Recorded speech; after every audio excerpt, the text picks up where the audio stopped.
प्रोटीनचा रोल आपल्या शरीरामध्ये किती महत्वाचा आहे? केसापासून नखापर्यंत. पायापर्यंत जेवढी काही ग्रोथ आहे हम्म, त्याच्यात प्रोटीन इन्व्हॉल्व आहे. हम्म, प्रत्येक गोष्टीच्या ग्रोथमध्ये प्रोटीन लागतं, रिपेअरसाठी प्रोटीन लागतंय, बरोबर आहे.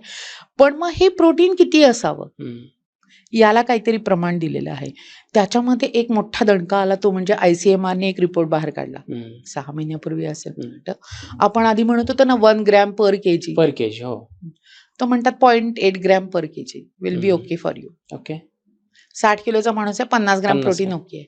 त्याच्यातलं जर का आपण भारतीय जेवण पद्धती वापरत असू हम्म, व्यवस्थित, हम्म, म्हणजे भाजी, पोळी, वरण, भात, थोडंसं सॅलड, मग थोडं नॉनव्हेज असेल त्याच्यात, ह्याच्यामध्ये जर कॅल्क्युलेशन केलं तर एक 40-45 ग्रॅम प्रोटीन आपल्याला मिळतं नॉर्मल जेवणामध्ये. सकाळचा नाश्ता, दुपारचं जेवण, रात्रीचं जेवण 40-45 ग्राम. मिळतं, आरामात मिळतं. कारण तुम्ही दही घेतलं समजा, हम्म. 100 ग्राम दही खाल्लं, तुम्हाला 5 ते 6 प्रोटीन मिळेल.